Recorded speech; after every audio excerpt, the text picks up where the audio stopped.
আজকে পেঁপে আর চিংড়ি মাছ দিয়ে পাকোড়া তৈরি করে দেখাবো। এখানে পেঁপে গ্রেট করে নিয়েছি, পেঁয়াজ কুচি নিয়েছি, আর দিয়ে দিচ্ছি কাঁচামরিচ কুচি, আদা রসুন বাটা, আস্ত জিরে দিয়ে দিলাম।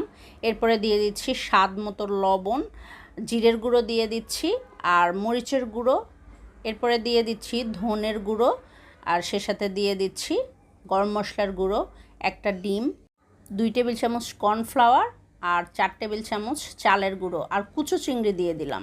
এবার খুব ভালো করে হাত দিয়ে মেখে নেব।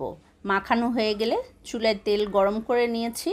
এরপরে বড়াগুলো খুব ভালো করে এবার ভেজে নেব।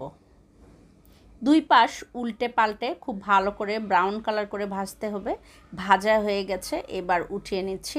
দেখেন খুব সহজেই তৈরি হয়ে গেল চিংড়ি মাছ আর পেঁপে দিয়ে মুচমুচে পাকোড়া।